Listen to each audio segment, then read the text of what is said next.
Guten Abend, sehr geehrte Damen und Herren, ladies and gentlemen. Before we continue this event in our mother tongue, in German, I will first give the floor for a short introduction to my esteemed colleague from the Five Stars movement, MEP Badula, who has to leave, unfortunately, a little bit earlier, but he wanted to salute you, and we are very grateful for his support in enabling this event today with our esteemed guest, Günter Verheugen, which probably doesn't need to be introduced, but I will introduce him anyway in a couple of minutes. Thank you. Good evening, everyone. Thank you, Fabio. I'm pleased to be here with you and Günter, seeking a path to détente in Europe and in the Middle East.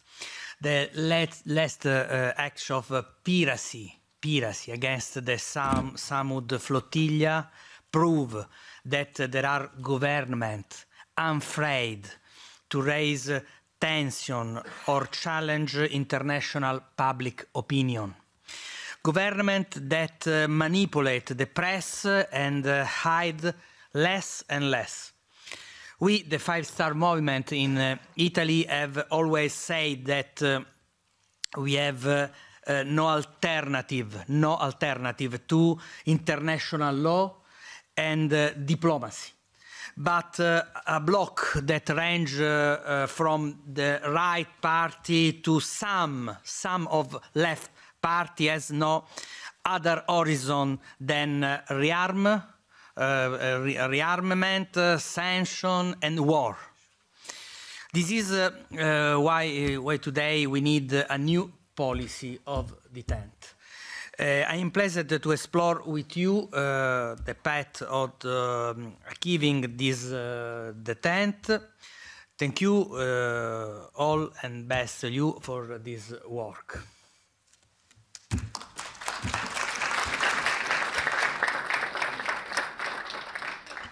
Grazie Gaetano. Sehr geehrte Damen und Herren, ich freue mich sehr. Thank you very much, ladies and gentlemen. I'm really happy to welcome our guest tonight. And after quite some time, he is back on the European stage here with us tonight. We would like to talk about a very important question. Do we need a new policy of détente in Europe? Also considering the horrible headlines that we read every day on a worldwide scale. And I would like to mention a couple of points before I present dear Mr. Verheugen tonight. It is important, especially here in this building in the European Parliament, to talk about the important questions of our time and to have a civilized discussion about this. And that's why it is important to say up front that everyone will have the opportunity to present their own views and to be completely independent about the evaluation of the origins of the Ukraine conflict and how you find a solution to that. This is very important to me because, of course, everyone will have opinions that differ from my opinion or Mr. Verheugen's opinion, and they're also probably justified because we will certainly be more enlightened after discussing everything than before. And it's important to give room to these discussions because in the public discussion about Ukraine, about the origins, the reasons, it is unfortunately the case that we have a smaller room of agreement between the different parties. And that's why I invited Mr. Verheugen as a special guest, because he has an experience and has led a life in a policy that is hard to match. And amongst other things, in 1998 he was a Minister of State in the Department of Foreign Affairs. Then he was part of the Commission, first for the enlargement, so he was also responsible for the negotiation with 10 European countries of the center and the east. So that was the enlargement that we have known at the time. And then between 2004 and 2010 then he was responsible for industry within the Commission, and within his very long life he was the Secretary General of the FDP, the Liberal Party, and then he switched to the Social Democrat Party of Germany. And in 2024 he published a book, The Long Way to War, Russia, Ukraine and the West, which he has written together with his wife, Mrs. Ehler, and there is a critical analysis of the origins of this conflict, and that's why we're here tonight, because we would like to hear his views on possible solutions of this situation. And of course, it's also the position of my party that this is a horrible war that needs to be ended as quickly as possible. We hear every single day about the horrible events that take place over there. But then when it comes to the origins of this conflict and the fastest solution to be found, I think there is a majority in here that we all want to get there as soon as possible. And now I pass the floor to Mr. Verheugen, and maybe short round of applause for him, because he really took the time to come here tonight. Thank you very much. Thank you. Dear ladies and gentlemen, dear members of parliament, ladies and gentlemen, for me, obviously, this is like coming home or coming back to a different life, to a previous life. And I just thought about the following: how differently I felt, but not just myself, but all Europeans, when in October 1999 I spoke in front of the European Parliament when it was to be determined whether I could take up that role or not. Back then, here in this house and everywhere in the European Union, there was a lot of optimism. We felt that we are on the way to becoming the strongest economic power in the world, an important factor in global politics. We believed that we can achieve anything if we are united. That was back in 1999. Today, I am here speaking in front of you, and I am speechless, clueless. I don't know how this world which we live in today, how we can interpret that world. And what is rather strange is that I am close to the Pope, that I am also speaking on behalf of the Pope, who today expressed his worry about the dangers of peace in the world after what the American president has said a few days ago, which was only the beginning or perhaps the swearing in of a new war.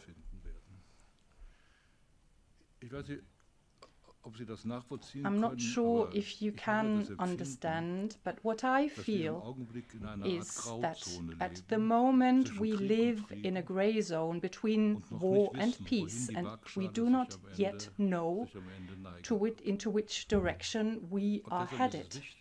And therefore, it is very important that in this very building we are very clear about where we stand, where are the deeper reasons for the crises that we live in, and what possible ways out can we see.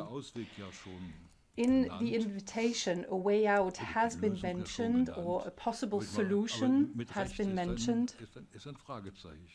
But I think a question mark has been added.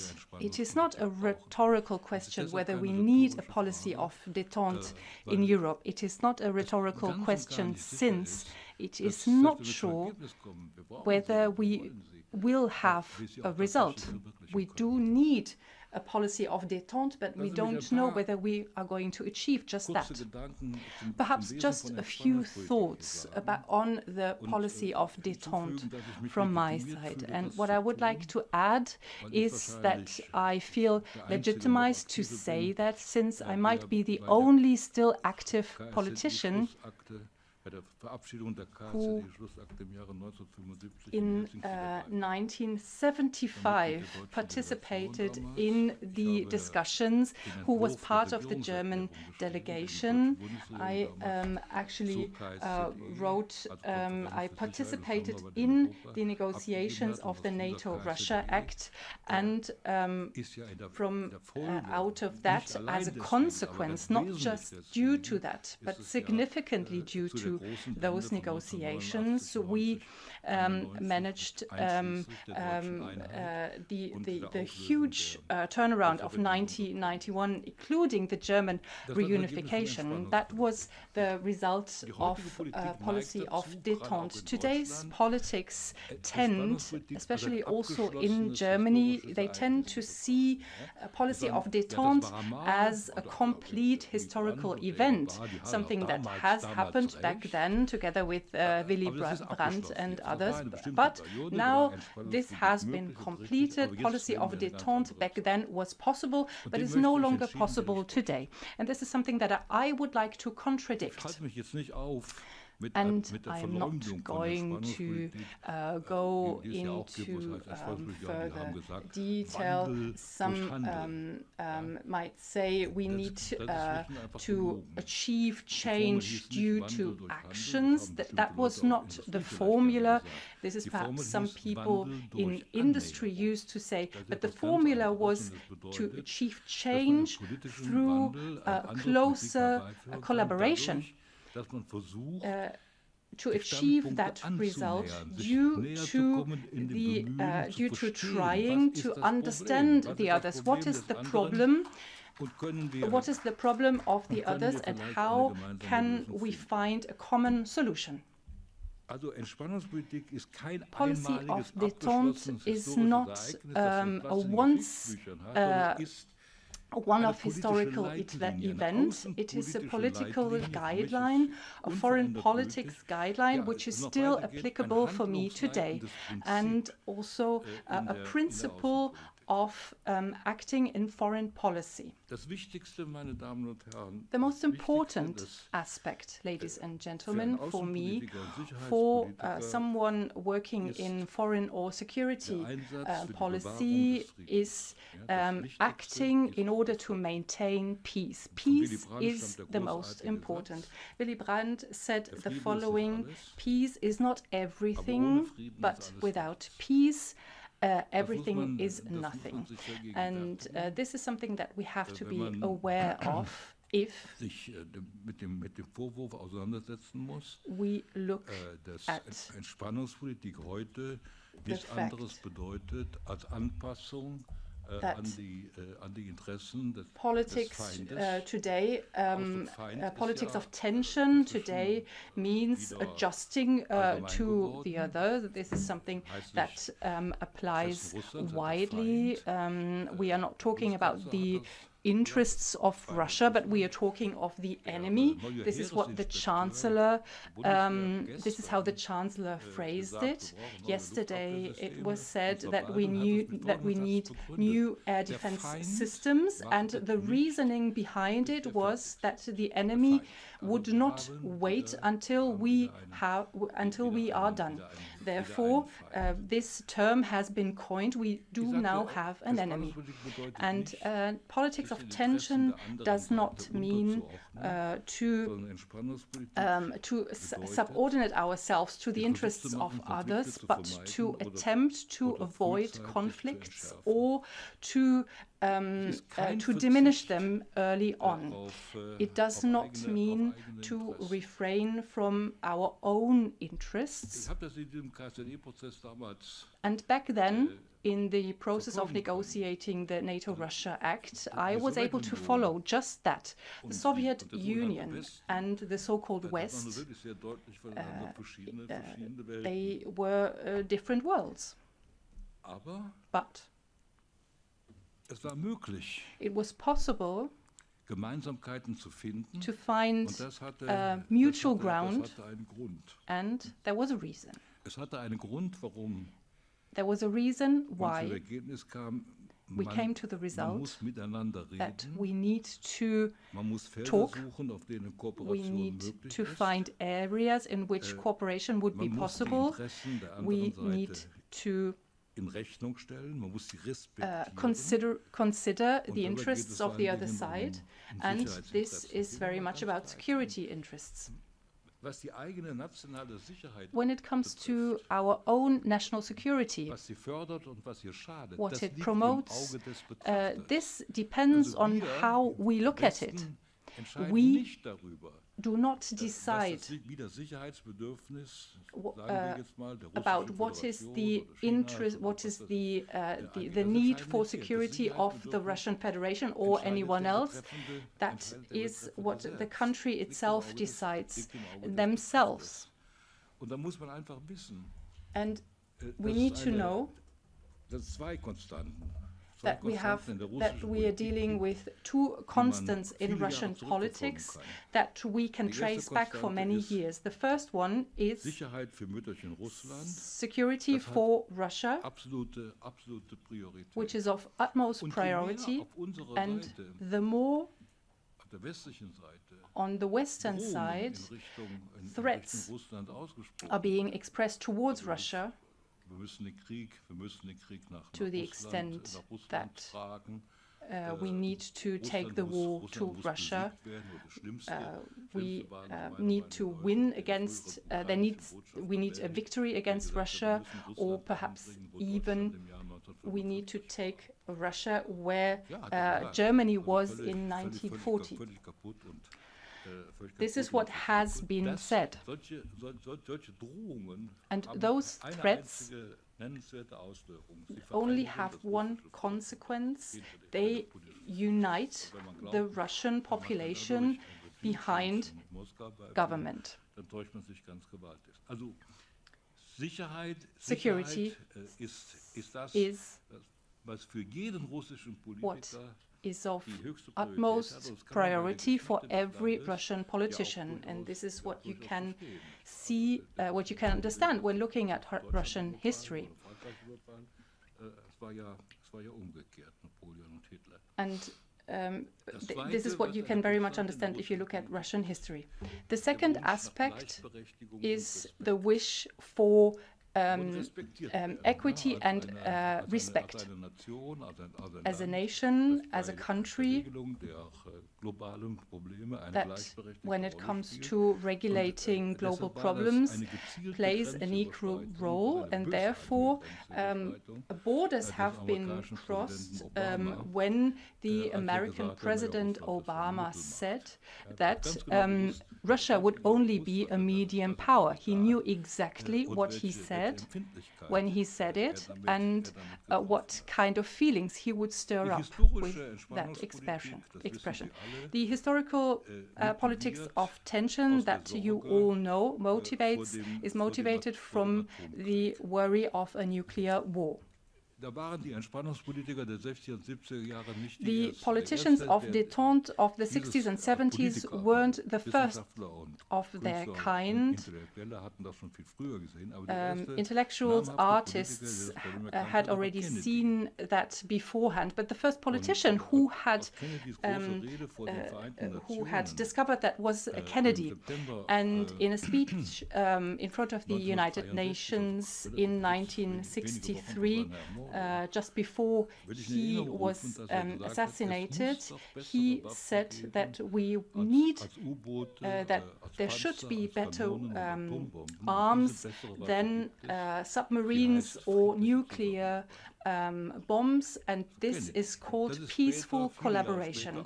This is what Kennedy said, and years later Gorbachev made the same expression with the very well-known historical consequences.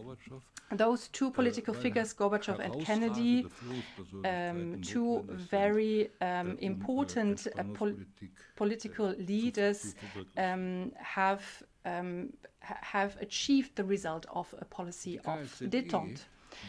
The NATO-Russia Act that I already mentioned, the Conference on Security and Cooperation in Europe until the Paris Charter in 1990. This was the legal foundation of Gorbachev's common European house, where everybody has their place and everybody has an equal place. Great idea to me, still today a very fundamental and important and correct decision back then.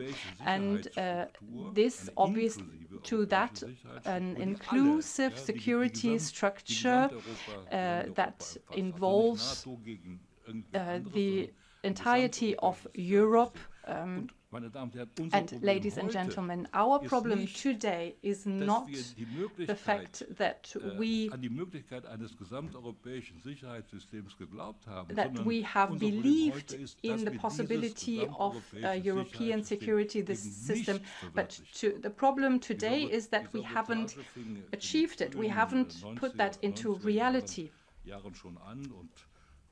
This started in the 90s, and you know where we are at today. It is not about security for Europe with Russia, it is about security for Europe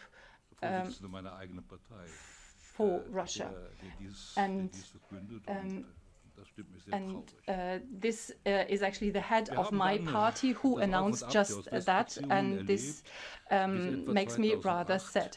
Until 2008, what I can summarize in just one sentence, the political expansion, the political and military expansion during that time was not in the direction from east to west, but rather from west to east.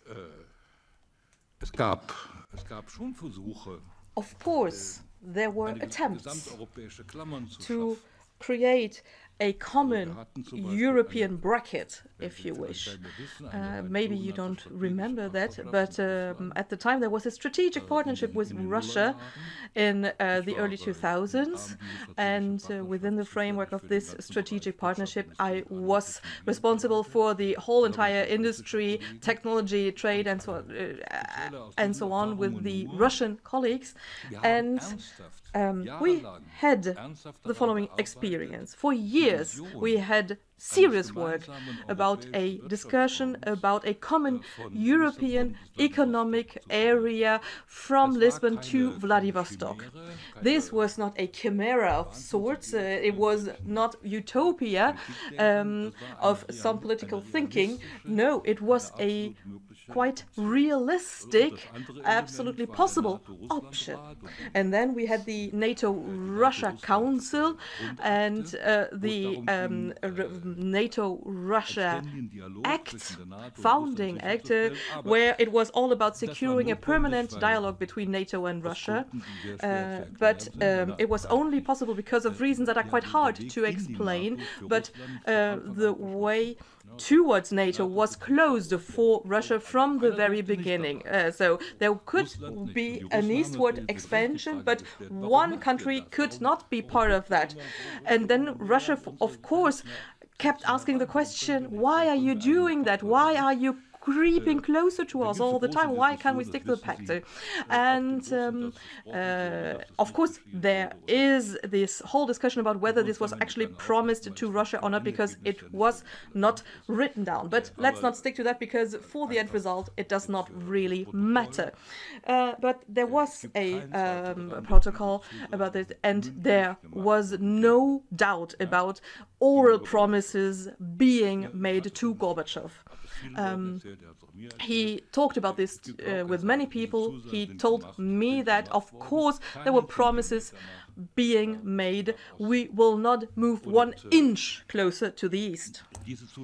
And this promise was broken quite fast. The Russians could not fight that because in the 90s the country was drowning in the Yeltsin chaos.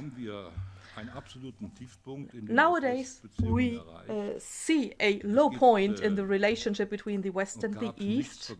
There was nothing that could be compared.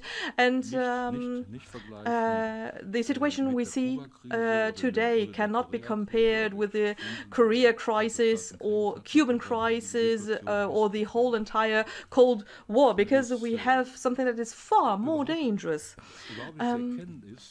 Because it is not possible to see anyone who would be able to master this situation. I've already mentioned it before. We are currently in a phase where the necessity or probability of a huge war is also already something that is a condition. Is that my mobile phone? No. I'm very so.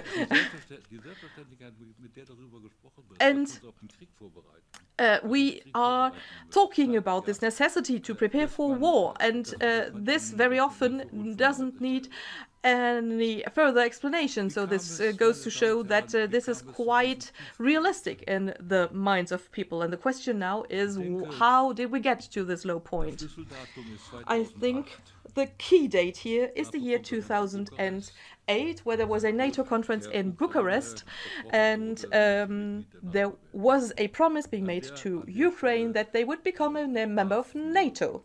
And that was a turning point for Russia. They could no longer bear the situation, but you need to realize that the means that Russia took is not a war, because it's not acceptable. Of course, it is an aggression when it comes to public law. The West refused even discussing the Russian suggestions to get to a solution, and the Secretary General of NATO said, of course we refused that.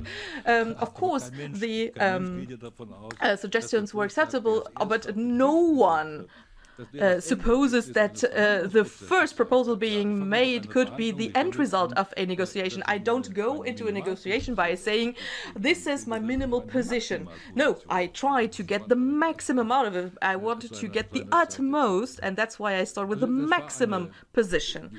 And of course it was an aggression that was against law, but now that we're already talking about things to be cleared up, I'm not a pacifist. So if you take the narrow description, so of course I do not refuse any use of weapons. Of course you need to be able to defend yourself if you're being attacked. So, of course, if there is an ill-minded criminal that attacks me, I need to be able to defend myself. So it's not about being a pacifist. What my point is all about is that we realize that this war did not come out of the blue, but that there was a history that led to that. But this history is not being told. It cannot be told. It is forbidden to talk about it. The narrative is that it was an attack all of a sudden that came just out of the blue, and that it was led by imperialism, by greed, by dreams of being an empire, or because Putin is just the bad guy, just the bad. That is the current explanation for this war. And in the book that my wife and myself have written, we have the proof to show that this is not true at all. And we have a history going back to the early days of the German reunification, and you need to know this history. And I would beg you for your attention, because it's highly important what I'm about to tell you. It's not about defending the Russian doings or to put them into perspective or to have a relative approach. No, it's about what led Russia to this act and also what our wrongdoing in this was. So, maybe at some point we did make some mistakes, and that's what we need to realize. Of course, there are issues and mistakes in Russian policy, and I do not like the way Putin reigns at all. But it is not important whatsoever whether I like the way Putin reigns his country or not, or leads his country or not. But from a perspective of an expert of foreign policy, I need to ask myself the following question. How can I make sure that on the basis of this conflict that is increasing all the time, we get to a solution? So maybe a brief summary of the single elements that led little by little to this escalation, to this confrontation. Of course, the eastward expansion of NATO, and then the cancelling of disarmament contracts, and then of course the idea of America to be leading the entire world. This is their claim to leadership. It's very clear there cannot be any power higher than us in the entire world. That's quite clear. And then finally, the geopolitical significance of Ukraine for this imperialistic desires of Russia to be a big power. Of course, it's not about preventing Russia to be a big antagonist power. Of course, it could be the case. Of course, Ukraine could help them become that power again, and that's why it needs to be prevented. It needs to be prevented that Ukraine gets under the Russian influence. It needs to remain in the Western influenced area. And this leads to this tug of war on a geopolitical scale between the West, or the US if you want in that case, and Russia. But if you cross the road here to the building of the Commission, I think it was in 2009, I welcome Mr. Yanukovych. It was the president at the time, and within this Maidan crisis, he had to leave the country. And this is not a particularly agreeable person, but other people that I had to deal with weren't either, for example, Mr. Brezhnev. But Mr. Yanukovych told me something that is quite logical to me. He said, the right strategy for my country is to have a close link with the European Union, in the best case to be a member, but at the same time to have the best possible political and economic relations with our eastern neighbor. And it shouldn't be an either-or. Of course, if I am a country like Ukraine, it is, of course, in my best interest to have a good relation with both sides, but people took that badly, and he was put in front of a choice by Mr. Barroso. And it's either or. You cannot have simultaneously good relations with Russia, so it's us or them. And that was a huge mistake, of course, and then things went on. It came to the Maidan even, and the only thing I'd like to say here is that this actually marks the start of the war. So there was a change of regime in Kiev. let's just leave it aside because, well, we don't want to talk about who actually played a role here. It's all speculation. But still, it led to an anti-Russia policy. And then there was, of course, the resistance of the entire Donbas area. And then there were the so-called anti-terrorist measures. And so February 2022 was not the start of the war. It was rather in April 2014 with the anti-terrorist measures. So that was a kind of civil war in this country of Ukraine. That's what you need to know.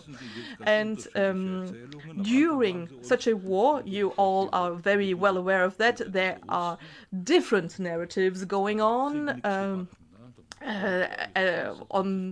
On the one hand, you said, okay, Russians can't manage anything there.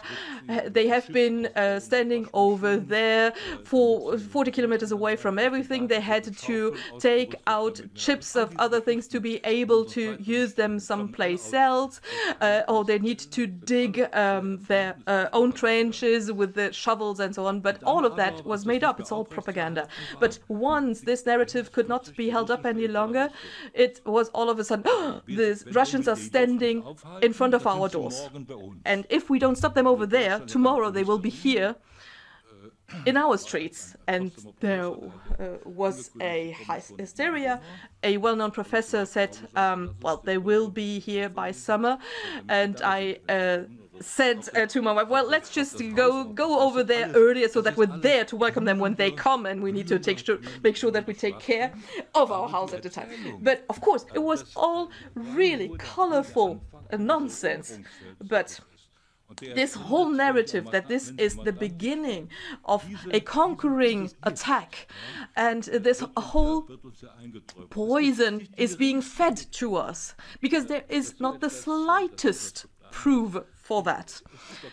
And no one actually knowing the matter says that this is possible. Also within the Cold War, there were no Soviet attack plans towards the east, towards the west at all. So we do know that. But this idea, to copy the words of Mrs. von der Leyen, Ukraine is the first line of defense for Europe. This is quite an interesting expression, actually, because this means that what's beyond this line is not part of Europe. So Russia has thereby been expelled from Europe, but I will get back to that later on. This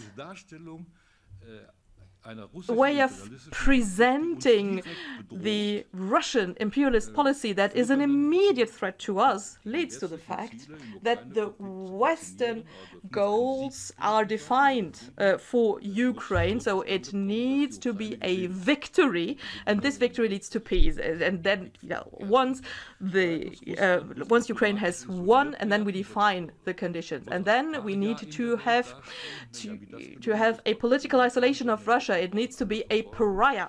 And this handshakes with Mr. Trump, and also the meetings of the Shanghai Cooperation, with meetings with the Indian head of state or Chinese head of state, it doesn't matter. But basically, in the end, it's 90% of the entire world that does not respect this isolation, and they're part of the club. So diplomatic isolation, in my point of view, is something else. So ruin Russia. This is what Mrs. Baerbock has left us with. I think no German Minister of Foreign Affairs has ever said more rubbish. Because you need to think about what this actually means. You have a state with a lot of peoples, with the size and significance of Russia, and also second biggest nuclear power worldwide, to have the aspiration to ruin it, to have something that is crippling, that has no economic power. But then the question is, who does have the control over arms, over nuclear arms? Our interest in in Europe cannot be to ruin Russia.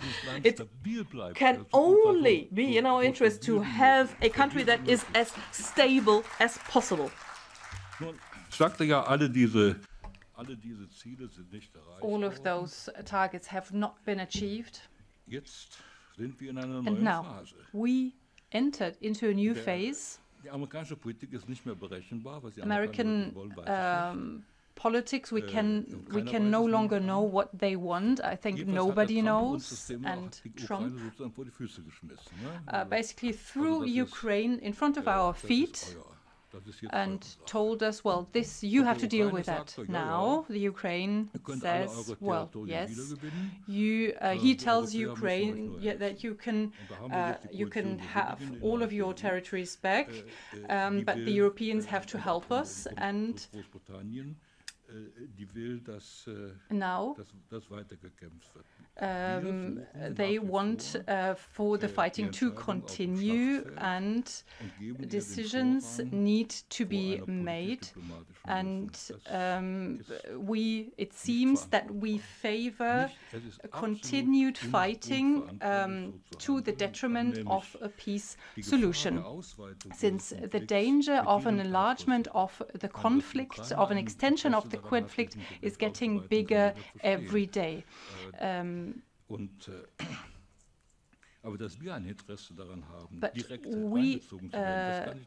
I cannot understand that we would have an interest to get further involved.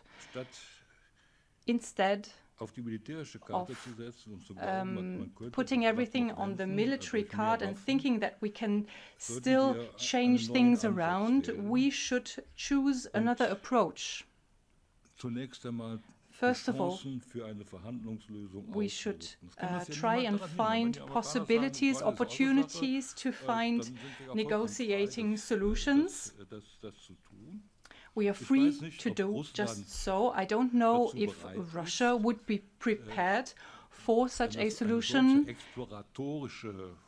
for an explorative discussion approach. I don't know. They have their experiences, which lead to the fact that they do not really trust us. This is due to Minsk, where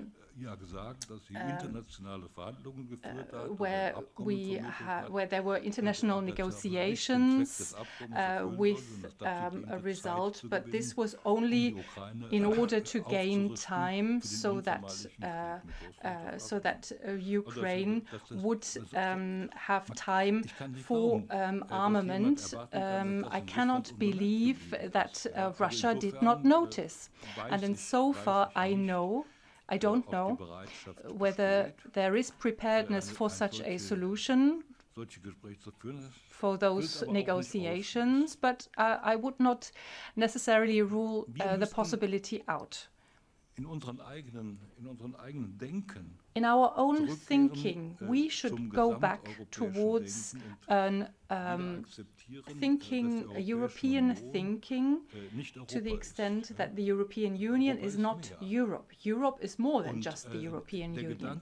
And the thought of European unity does not refer to the technical construct of the European Union, but rather the entire continent.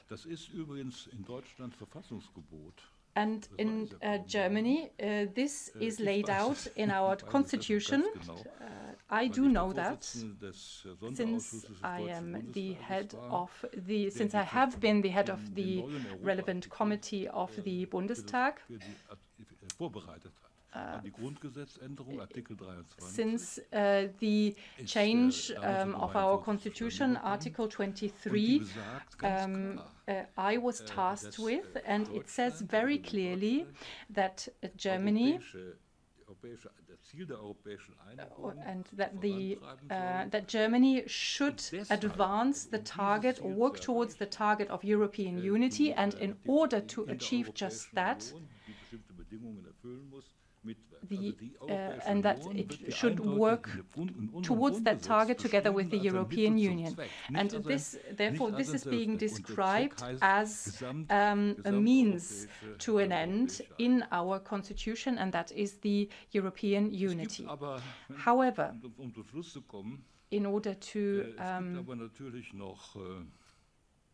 but there is also another aspect, instead of the east-west aspect, and possibly this is even more important for the intermediate future, and this is the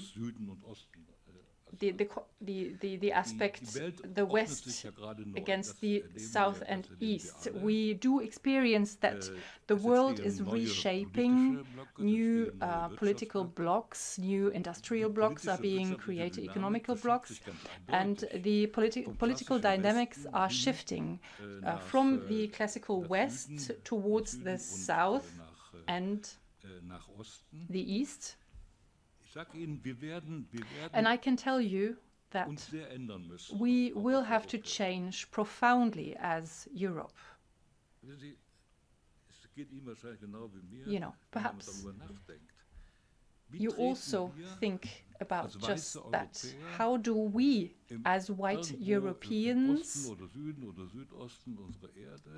act somewhere in the south of our world as tourists? How do we act, or how do we perceive people in other countries, in other parts of the world? If we are being honest, we all perceive them with the feeling of being superior. The fact that we are convinced that we are superior, and this is something that we will have to forget, and something that we will have to stop from doing very quickly. What we will also have to refrain from doing is that we should be thankful to the South, that we open our markets, that they have to be grateful to us. But Africans say, you Europeans and US Americans, you with your lifestyle, you create climate change on our continent, and then you create a situation in which we are unable to leave our continent. Therefore, we need to be prepared for a very different situation. We can no longer say that the rest of the world, ladies and gentlemen, the rest of the world is the large majority, 7 billion compared to 1 billion. That is the reality, and at the core it is the question, how are we going to see our responsibility in today's world or in tomorrow's world? What is the trend? Is it towards a multipolar system? Yes, that is the case. Is that shift going to be peaceful or not? That we don't know. But what we do know, what we should know, is that our interest should be a peaceful transition, and that we shouldn't let ourselves get involved into wars. And we will also have to answer the following question.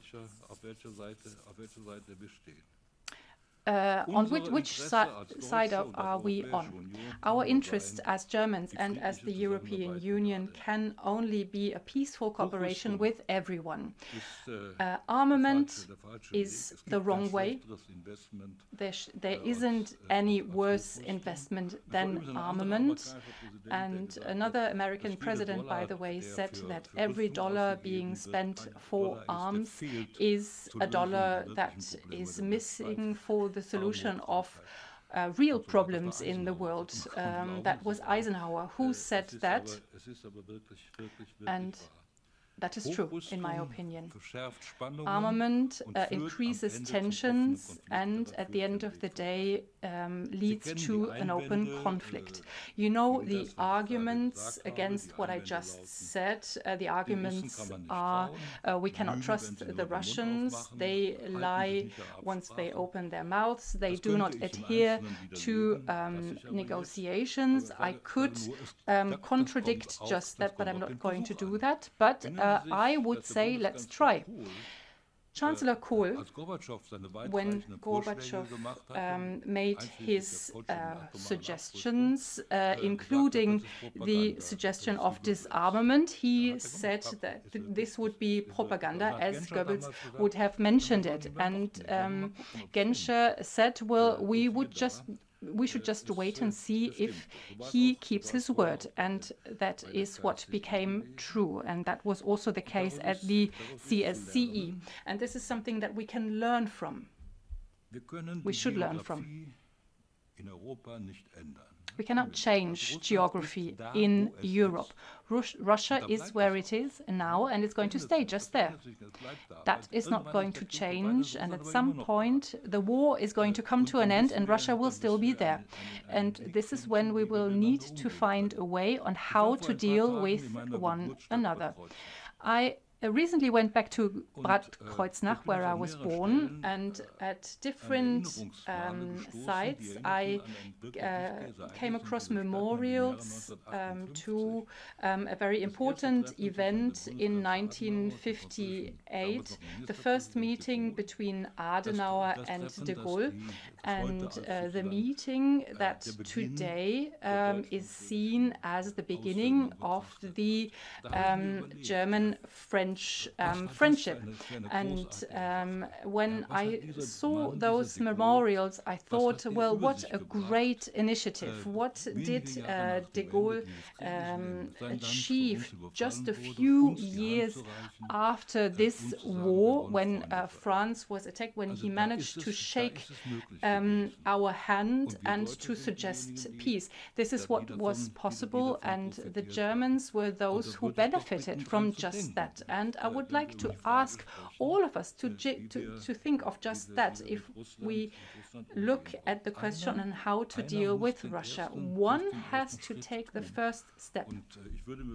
And I would wish for us to be that person, we, the European Union, who do that very first step and ask the question, do we have common interests? And can we define them? And can we have a contractual foundation for those? Last item. There are some people who say what I have just referred to, what I say, what my friends say, that is political opportunism.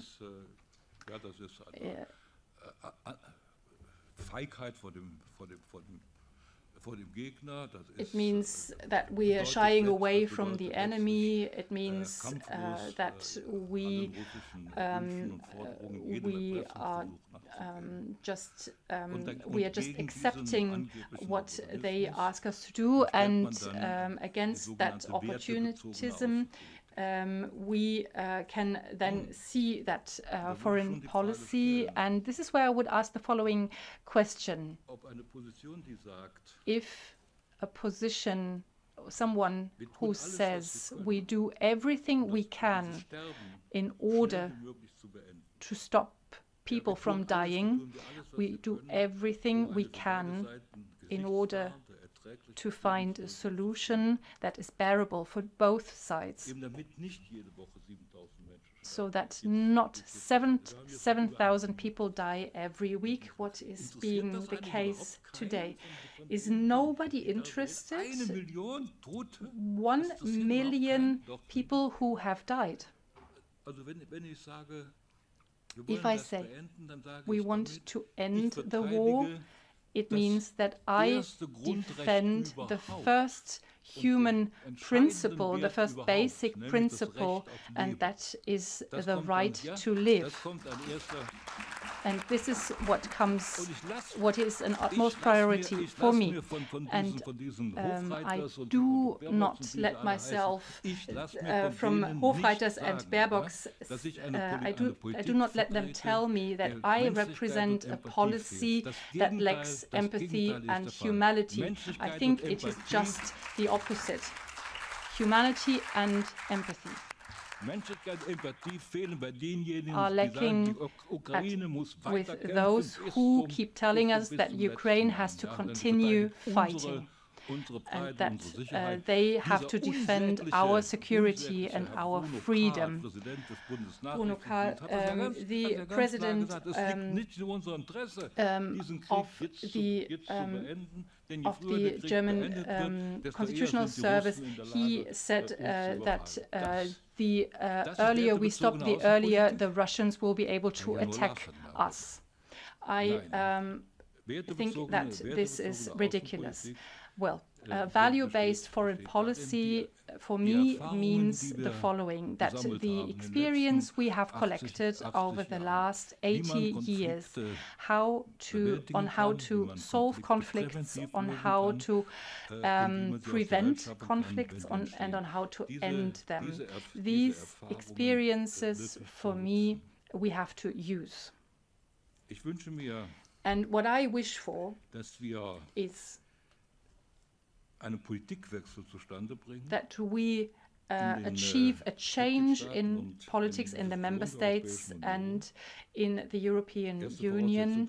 The first prerequisite would be the preparedness to overcome images of an enemy, and I think what is important, what is necessary, is to hold a discussion, an open discussion, not a controlled discussion or censored discussion,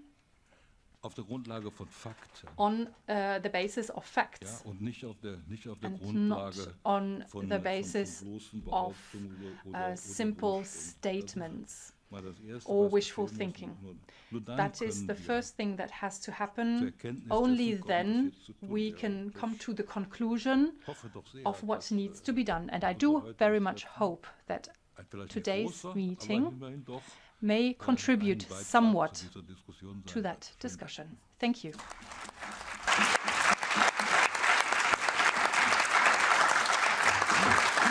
You are a great person.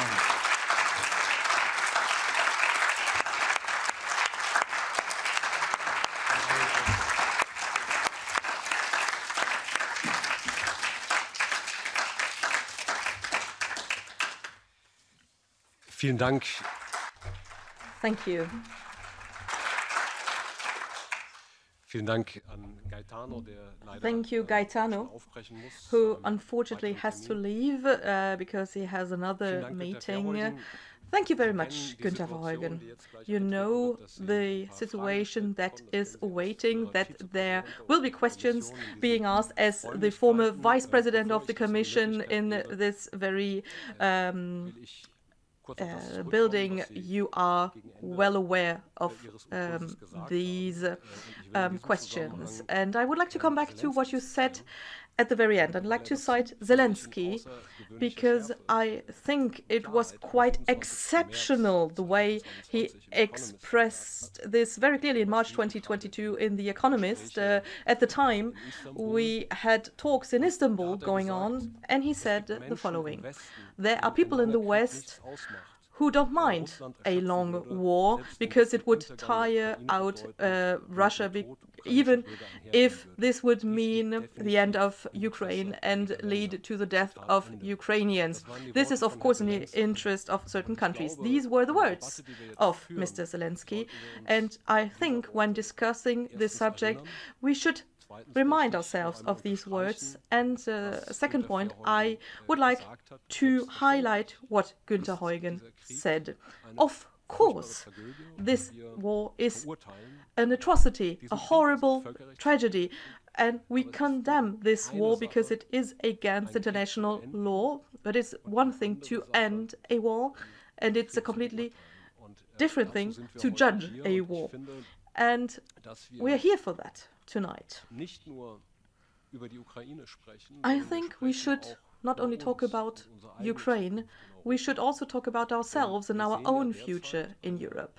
Because we currently see a political situation on a worldwide scale where we are ever more dependent on the Americans, also when it comes to trade policy or when it comes to tariffs. Of course, we see the loss of thousands of jobs in industry because of that situation.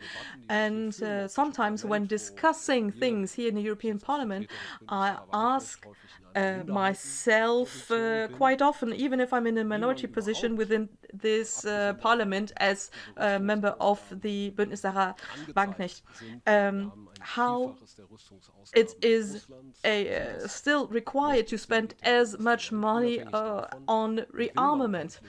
And also the question is, how can we realize all this spending for arms if at the same time we actually fill the order books of Mr. Trump with the fracking gas, and also because we do not have a steel sector anymore, we buy everything in America, although he is imposing punitive tariffs on us.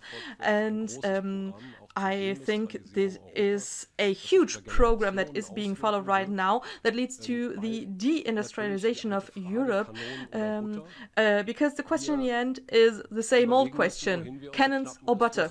So where are we steering our limited resources? And within the expert council for economy, we had the experts saying that civil investments do have a much higher economic output if we have, for example, engineers that are being trained and so on. And also when we look at the prices for rearmament, they will go through the roof because, of course, it is a highly populist, marketed sector and we do not have the capacities here, and we will need to buy all of that. And in Brussels, we are currently moving within a kind of parallel society, and they are taking on the completely wrong starting points. And I really hope that in the next month we can contribute to the fact that we do not follow a path that our grandkids will still have to pay for. So with that, I'd like to open for questions of the public here. Of course, we have our colleagues from the BSW, our Czech colleagues, and many other esteemed colleagues from other parties. I would just like to mention that we are, of course, a public event here, and we have journalists here. We have also a video recording for those who would not like to appear in these media. They are asked to kindly wait a little bit because, of course, the first questions are being recorded, and we would like to have the message being put out to all those beyond this room here, also beyond Europe, and therefore we will record them. If you would not like to be recorded, please wait for the time after that. Please do not start any additional speeches. Mr. Verheugen is the only one to be honored with this time to have exhaustive explanations, but you of course have the time to ask your questions. Thank you, Fabio, and also Gaetano for bringing such a distinguished guest.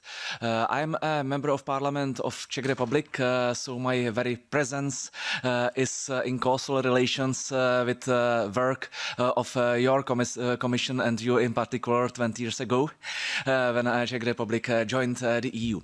In that time, I voted enthusiastically for European Union, seeing it as a vehicle of peace and prosperity. Nowadays, however, our voters are afraid that the EU becomes a vehicle of economic decline and war escalation, which also binds me to vote Eurosceptically. But I would like to know the causes. Czech Republic is very dependent on Germany from economical point of view. For Germany, I perceive the situation that it is not only from the security point of view, but from economic point of view, very detrimental. The foreign policy basically damages German economy. I would like to understand, because Ursula von der Leyen is German, Manfred Weber is German, Baerbock is German. What drives the German policy to act in this way, which doesn't make any sense for me? Thank you. Also erstmal freue ich mich natürlich. First of all, I'm happy to see a delegate from the Czech Republic attending tonight's event. Of course, I should not admit it, but I still do. There are countries that I appreciate very much in Europe. Of course, I appreciate all of them, but there are some that I appreciate more, and yours as part of that. So thank you very much. And when people say something like you just said, I have the impression that we actually achieved something. Now to your question. It is extremely difficult because I don't know either. I ask myself the same question. How is it possible that the politicians of a big, important country, how can they follow a political line that is against the interest of said country? I cannot answer that. Maybe you can say, well, the voters decided that, but what I see is that there is a policy of sanctions that we started that is hurting us more than the ones being sanctioned. So really, that we shot ourselves in the foot there.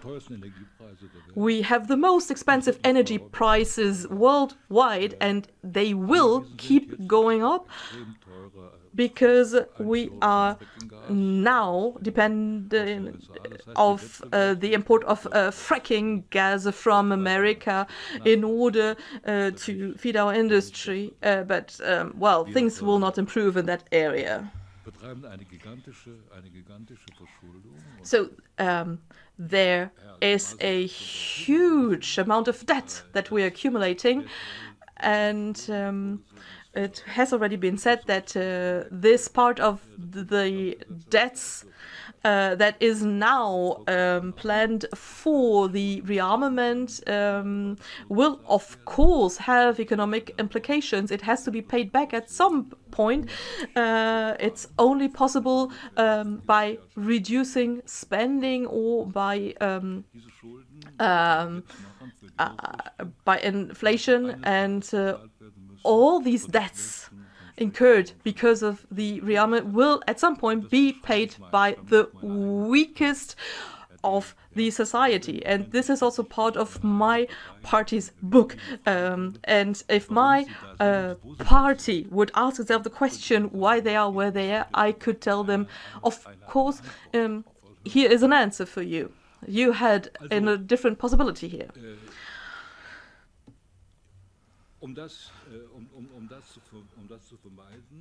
In order to avoid that, this scenario of a further decline, of course, this would have an effect on other countries, not just you, but also other countries like Hungary or Poland. And, well, in order to avoid that, we would need to get rid of the cause of these tensions. And this is the tension between the West and the East, and also, of course, the war. And that's why I try to explain that it is better to try to find a political, diplomatic solution right now, instead of waiting for a different kind of solution of this conflict. Vielen Dank, Günter Verheugen. Thank you very much, Mr. Verheugen. The German Chancellor already announced that we can no longer afford a social welfare state. And of course, this is a kind of self-fulfilling prophecy. If you take 5% of the federal budget, so every second euro for this purpose. I'm sorry, you would need to raise your hands again. I'd like to take the lady over here. So, in the morning we heard that the socialist bloc within the European Union is not that small, actually. So how do you see the probability that the delegates in that group will maybe get together at some point to try to strive for a new policy of détente together? So this common event here between the BSW and the SPD, it's a first point.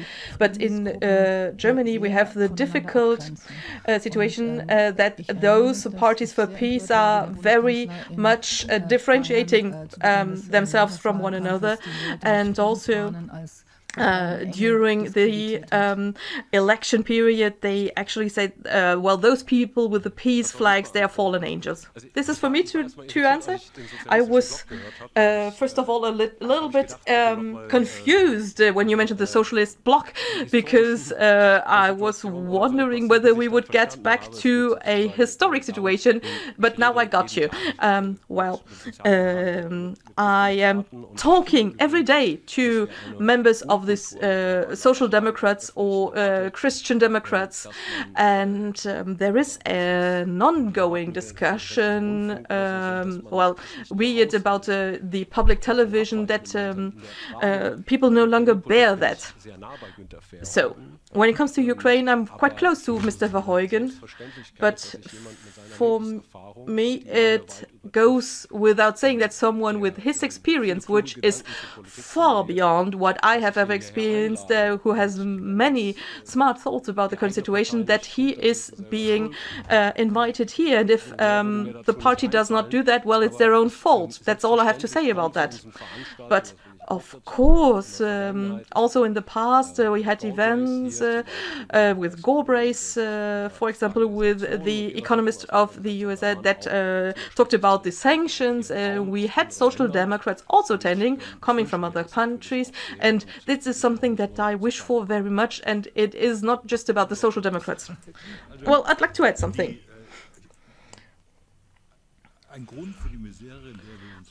One reason for the misery we're currently in is certainly the fact that the political parties to the left of the center, who were quite popular for some time in Germany, have basically disappeared. And this is always detrimental to a great idea if the supporters of this idea find themselves in different parties and keep fighting one another. So I cannot really judge whether there is a possibility to get to a new form of unity, but looking at the voters, my excuses to the non-German attendees here, there is actually a common factor. The enemy is to the right. The AfD, in a lot of surveys, is the strongest party. So the question is not how can we get people to the left back together, because it won't happen just because of the Greens, and I even don't want them. You've certainly already realized that I have no particularly warm feelings for them. But the question is, how can we prevent a further rise of the extreme right of the AfD? And here there would also be a possibility to get to a common position of the political parties to the left of the center, and that would be absolutely required. Thank you. I first saw Ruth Firmenich over here. Thank you very much. I thought this was quite fruitful, what you've just explained, and a lot of what you said about the background of the war and the consequences. What I would be interested in is the following. How do you see the current situation with regards to democracy in Europe?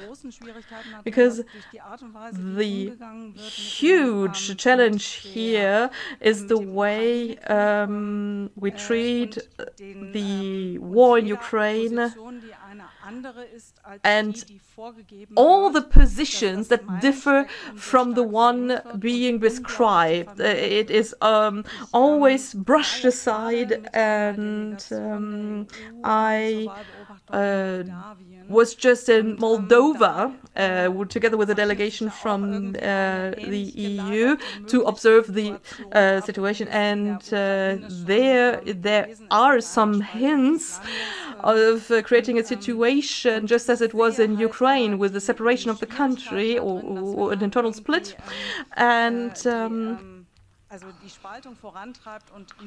we see things that further this split, people who do not allow a difference of opinion or do not strive to get them back together to get to a European project, because this is a huge danger.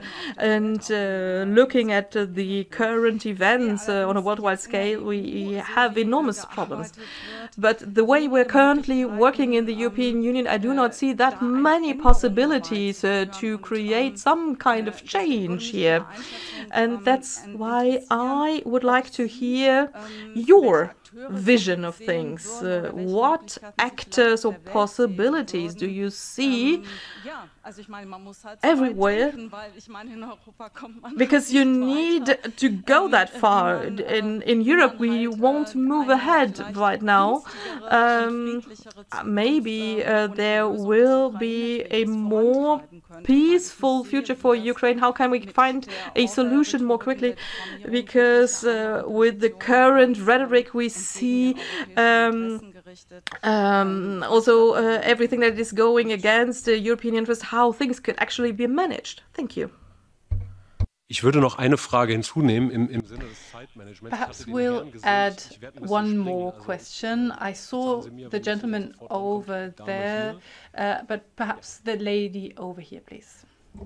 Ich frage als Bürger, die mit ihren Mitbürgern spricht. As a citizen who speaks to her fellow citizens, you said earlier that peace is the highest good, and that is a very German perspective. What I experience is when I talk to other citizens, in particular those that have recently joined the European Union, they say that freedom is the highest good, and I sometimes cannot believe that when I talk to them. And what I take away from those discussions is the following, that it is very interesting that you said that for us the utmost priority would be the stability of Russia, but the difficulty that I experience with some fellow citizens is that they do not have that very same perspective as we have, or our parents, or our grandparents, the fact that peace is the highest good. And well, that's sometimes is sometimes for me barely understandable. Two questions to Mr. Verheugen with regards to the actors that could be decisive for a change in Europe, or and the question with regards to peace or freedom. First question. Well, the Russian doll, the Matryoshka, you open it and then you have another one underneath and another one. So this goes from a very simple question about how has this pressure of conformity appeared in Western European societies, until the question, the very central question to me, which is very important to our future? How do we deal with the country, or what are the possibilities of artificial intelligence or perhaps other forms of intelligence? What impact do they have on our life and our future? I think this is all involved in that question. And on the latter point, I would like to say, I think we should all be vigilant when it comes to that question. There is a large campaign led by some American billionaires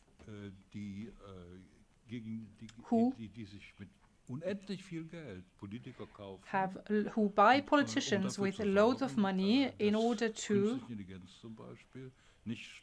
ensure that artificial intelligence, for example, is not being regulated by the state, in order to use those huge artificial intelligence solutions for the future. I think we should all be very vigilant when it comes to that. When it comes to the European context, the following question is often being asked. I do not believe that somewhere someone is controlling public opinion. I cannot imagine how that would be able to work. There is no central office that leads public opinion, that controls public opinion, but we have a very conform public opinion on the other hand. The following book, or the book that my wife and I wrote together, has already been mentioned. I saw that someone even had it with them, and we published that book since we wanted to contribute to public debate based on facts. What was the media reaction? What do you think? How did they react? They completely ignored it. It was just, they just ignored it, which means that there was no need to discuss these points, but there is a but. What I notice from many events and discussions I have is the following. People tell me that it is not the case that the position that I stand for today would be a position of a minority. That is not true. It is an opinion that is very relevant in many European countries, perhaps take aside Estonia and other Baltic countries, but it is the opinion of a majority that we should give priority to negotiation. I don't think we are the minority, but what we have to achieve is that we have to give a voice to that majority. And that is what is being difficult. If the big newspapers, television, if they simply decide to ignore that other opinion. Why in German talk shows we always see the same prophets of the apocalypse and the other voices are not being heard? Some of them are just not being invited. They do not appear in newspapers. How is that? How does that happen? I cannot tell you. I don't think there is someone who is controlling all of that. But what I usually say is if I hold events, then I tell people, well, you can defend yourself. You should write to Mr. Lanz and Ms. Maischberger, and you should tell them that other opinions should be heard in those TV publications. You should ask them to have a more objective television and newspaper publishing.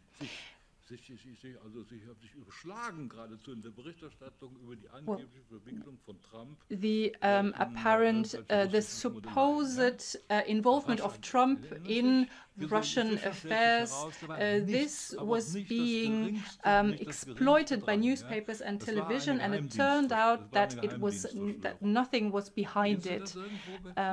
It was a conspiracy, but that is something that we then did not read about, and now It is about the previous FBI chief that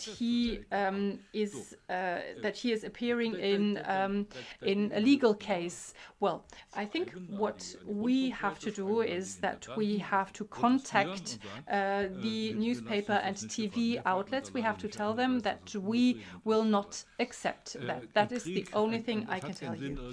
Well, it doesn't make sense to start a war with newspapers and the media. They will then probably put more pressure on you than you are able to deal with.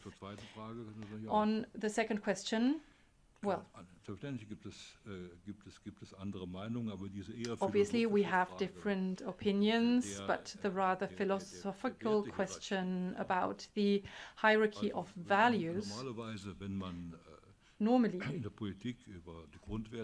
if you talk about fundamental principles, then it is about freedom, solidarity, justice.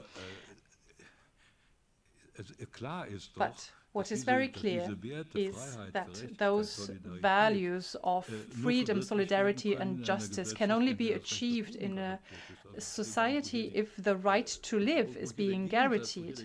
And I do not see the contradiction. It cannot be a contradiction. There cannot be a contradiction between the right to freedom and the right to live. This cannot be fulfilled if you do not have the right to live. And in so far, I do believe that this might be somewhat artificial.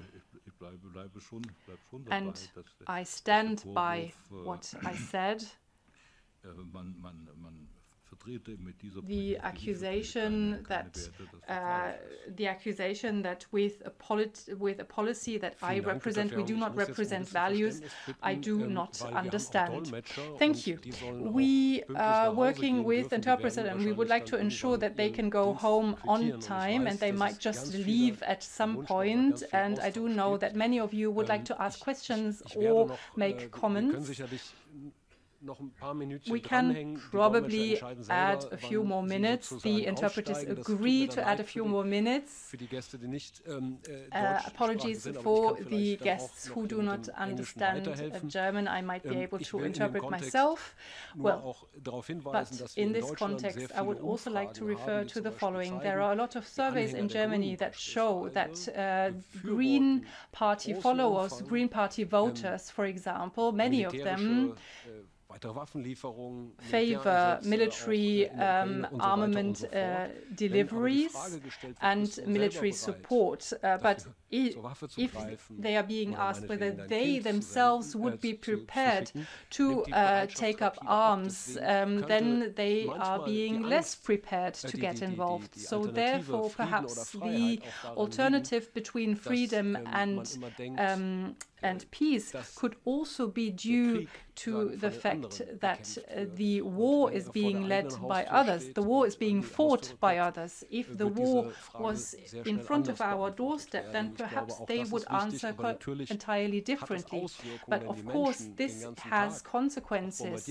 If people are being bombarded by headlines to the extent that Russia has been fighting against Ukraine for years, and the next day they tell us that they will be in front of the Brandenburg Gate the next day. Obviously, this does something to people, but as Günter Verheugen just mentioned, this is only seemingly an alternative. Thank you very much for the really fascinating discussion. I'm Michał Kobosko. I'm a member of European Parliament from Poland, from the Liberal group. So I'm not part of your political family, but still I came here because I have a lot of respect for Mr. Verheugen, for your role in the enlargement process. We owe you a lot. You were one of the founding fathers. So as Czech Republic joined the EU, Poland did in 2004. You once said that that was almost a miracle, the process. I hope that you still believe so, that that was a miracle, and that you would still have positive feelings about the process and what we see today. Saying all of that, I have to say that I cannot agree with what I heard with your interpretation of the facts and the recent historical events. I mean, the war, how the war started, who started the war, and who wants to end the war. Because you said many things about the security of Russia. I do understand that. However, I must say that as a European politician and a Polish politician, I care more about our security of our citizens, of the Polish citizens and European citizens.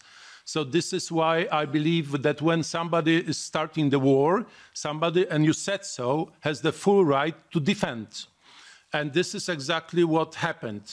It's not the West that provoked Russia to start the war. It's not the West that pushed Mr. Putin to start bombing other cities, other countries. We have the full right to defend Europe and not to get prepared for the war, but to deter Russia from moving on.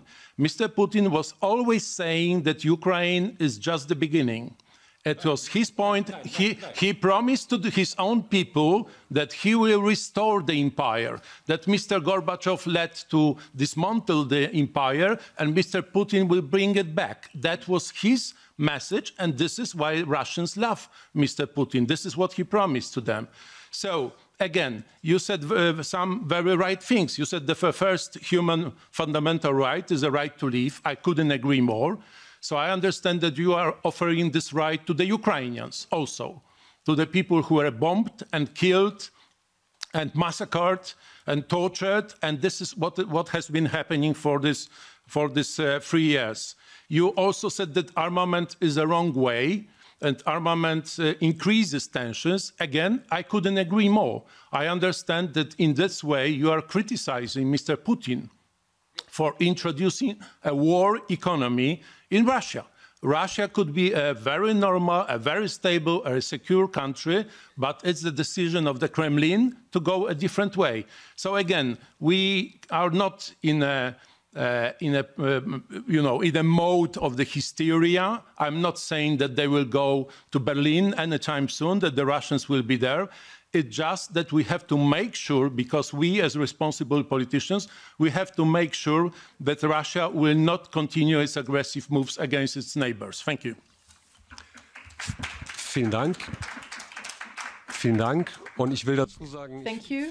And what I would like to add is the following. I do believe it is good and correct that the colleague of the Liberal Party is here today and can express his opinion, because this is what we do here in the European Parliament. We have a large privilege, the fact that we are not face to face in a battlefield, but we are fighting a fight of ideas and solutions, and therefore I am very grateful for your contribution, and Mr. Verheugen will now have the opportunity to respond.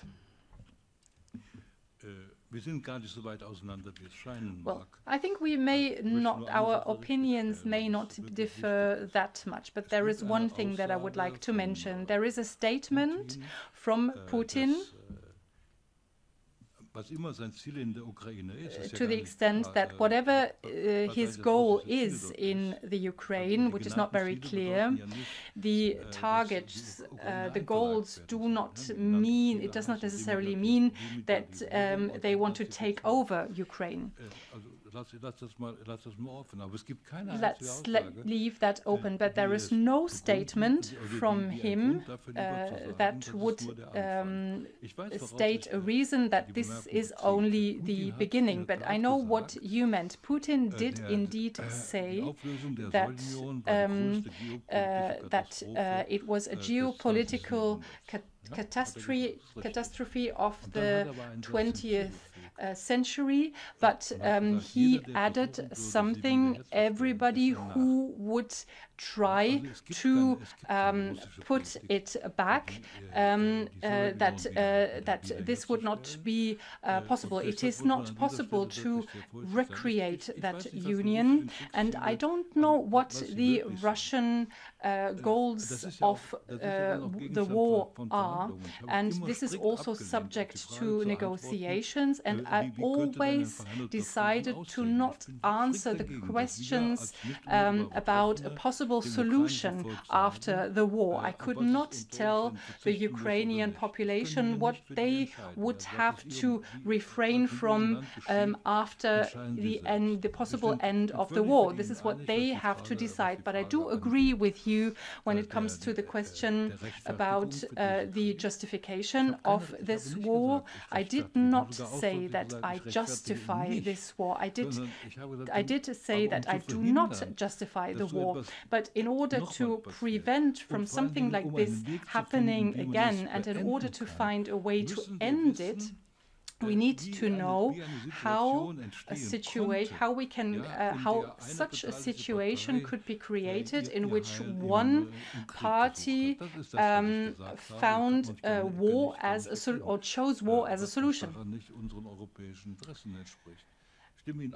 I also agree with you when it comes to the security, and obviously this is also our first worry. But I do not have any influence on Russian politics. I cannot influence it. You may be in European Parliament, but I cannot. But what I can try to influence, that is national politics in Germany, and beyond that, European politics, to the extent not just our own political security interests. Obviously, we need to consider them. That is our responsibility as a politician. But the interests of everyone, this is what I forgot to mention. If the idea of a European peace solution, a European peace order, if we want to take that up as a possible solution, then this is not something that we can achieve by ourselves as Europeans. We will need the United States of America, but we will also need China. I think we should be able to communicate. I do know Polish history to some extent. In 2005, in a book that I wrote and published back then, I talked about the the psychological consequences for the membership, for the accession of countries such as Poland. And this obviously changes the way we think about ourselves. And when Poland joined the European Union, and the Baltic countries and the Czech Republic, there was one element that was very central when it comes to and that is the historical experience with Russia. The further they come towards the West, the less presence there is. And what I was always surprised about is the following. I was always astonished why Poland, for example,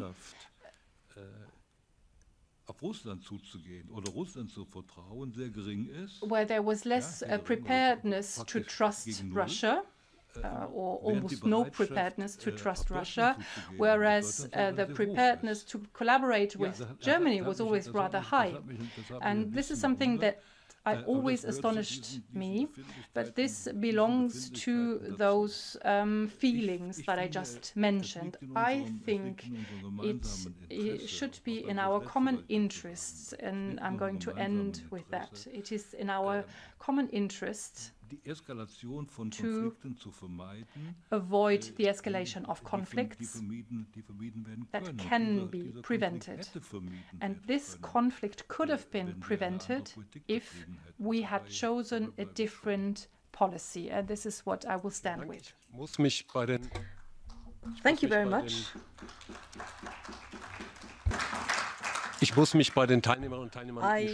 present my excuses to the participants and also my excuses to the interpreters who do a very hard job, and I would like to thank them very much for the work being done so far. The interpreters, thank you for listening. We will unfortunately not have the time to discuss all the questions. I saw a lot of hands being raised. Maybe we will have the time to have some bilateral discussions after the event, but we will have to release the interpreters now. A couple of words to end today's event. And I completely agree, and I would like to highlight that, of course, a country that is being attacked has the right, also the obligation to defend itself. And also the question is, what obligation do we have as European countries to end the killing? Because from my point of view, we actually let Ukraine down because we had them fight our war, and they had to give up their sons for that war. And I would like to launch a thought experiment. Let's imagine Canada or Mexico entered a military association that would be against the US. Of course, countries that were being attacked would have the right to defend themselves. But it is not a good idea to escalate things even more, because it would be very dangerous. And in that sense, I think we could all be of different opinions, but in the end, it's all about how to end the killing and how to actually allow for a Ukraine that is able to live, that has a perspective and the highest possible degree of sovereignty. And the longer this war lasts, I suppose, the less they will have of that. So, well, thank you very much anyways for all your opinions. Thank you very much, Mr. Verheugen, who came here, who was at our disposal, and we hope that we will hear from you soon. Thank you very much.